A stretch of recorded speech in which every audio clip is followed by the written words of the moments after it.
Hi everyone.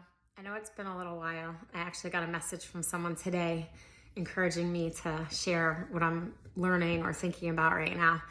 So I'm just going to try to share what I've been sort of contemplating and trying to understand, and I hope that it brings some inspiration for Shabbos Kodesh. So first of all, I've said this before, but I just want to preface what I'm about to say with this idea again, that a lot of people think of Masai as, I give up, Hashem, it's up to you, you have to just do it. And it's a little bit of a misconception about what Masai means. So, and what I mean, and the reason why I'm prefacing with this is because I want to share with you something I just learned in a Mamaar from the pasuk Kimei Tzezcha Me'eretz Mitzrayim around Neflaos. And it's all about the miracles of the Geula. And so the Rebbe is explaining, as the Rebbe says over and over and over again in the Sichos and Mamaar, how the Geula is really dependent on our avoda, and we cause the Geula to manifest. So when you talk about avoda and Geula, or delving into the Devar Malchus or the Rebbe's Sichos and Mamaar to understand how it is that we're going to bring the Geula, a lot of people come back and say, hey, but the Rebbe said to say Ad Masai, like it's really on Hashem. So, but the Rebbe told us it's up to us. So what does Ad Masai really mean? What it really means is, when are we going to do what we need to do? When are we going to wake up? When are we going to open our eyes and actually figure out how to cause the world to turn over and actually cause the full Haskalas of the Geula? So Ad Masai is really not a I give up. It's an Hashem, please help me do what I need to do already. Okay? So it's, and then obviously things happen very fast, very miraculously, and it shouldn't be another second before we have the Geula Shlema. So, okay, so this Mamaar is amazing. First of all, there's a lot of Mamarim on this pasuk, analyzing the Geula, the miracles of the Geula, and comparing them to Yetziat Mitzrayim. So I'm in the middle of another Mamaar right now. I haven't finished it yet, but the Mamaar that I learned from, let me see, it's actually translated into English in Anticipating the Redemption. I think I'm in book 2, but there's also a part 1, but I just want to see what year it's from, so if anyone wants to learn it inside. So it's in Sefer Mamaar Maluket Volume 2, and I think it was handed out in a kuntras on Achron Yud Aleph Nisan in the year Mem Zion.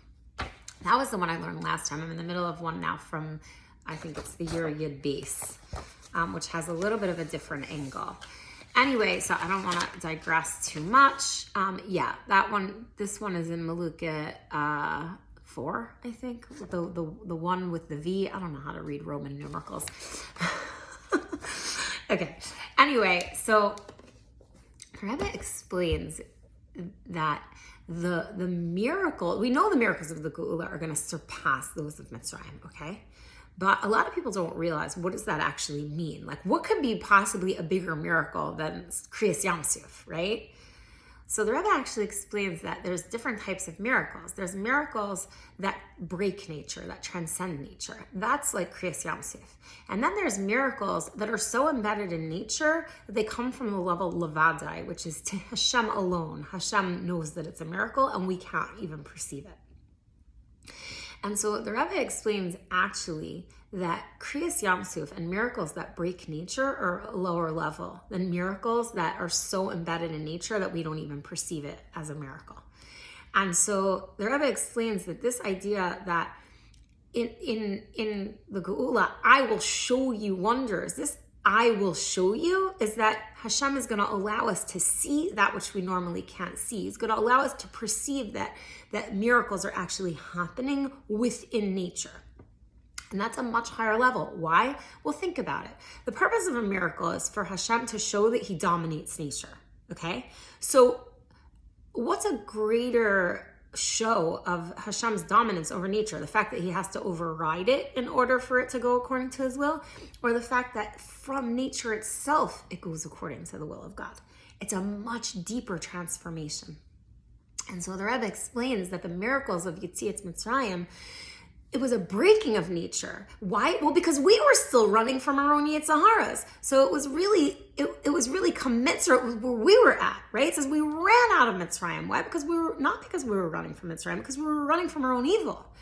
And so the whole avoda throughout Gullus, and especially at that time and leading up into the times that we're living in now, is primarily iskafia, is suppressing the sitra achra and suppressing our evil nature because it was still very strong. And so the miracles were commensurate with that. We have to suppress nature. We have to break nature in order to show the dominance of God. Whereas now, as we're entering Geula times, which the Rebbe already told us, we're in new times. It's a new avoda, right? We spoke about the Rebbe Tzezcha Mushka and how her passing away, her stalkus was the rise of the feminine, a new type of avoda. What's the new avoda? Is commensurate with the type of miracles that we're going to have in the Geula, which is that it comes from the world itself, goes according to the will of God. Hashem's dominance in the world actually comes from the world. And that's why we're not going to run out of Gullus in the Geula. We're going to walk, because we're not running from anything anymore, because the whole world itself, all of us and all of the world is now completely aligned with Hashem. And therefore, there's nothing to run from. And that's why the Geula Shlema is going to be permanent, because the whole world will be transformed. And so the avoda that is commensurate with that, which the Rebbe is telling us is shayach to us now, is that of transformation. Finding the common ground, finding in every aspect of ourselves, our families, our communities, and the world, how we can bring out that the world actually wants to go along with the will of God. And this is the biggest miracle of all, when the whole world shows that its deepest ratzon is to go along with Torah and mitzvahs and to go along with Hashem. And the more we meditate on this, and the more that we make efforts to bring this out in the world, that is what it's going to cause the Geula to manifest, because the Rebbe said it's all here and available, and it does not have to take long. It could be instantaneous, but we have to realize that it's up to us to bring it out. So may it be today, immediately. L'chaim, good Shabbos, everyone.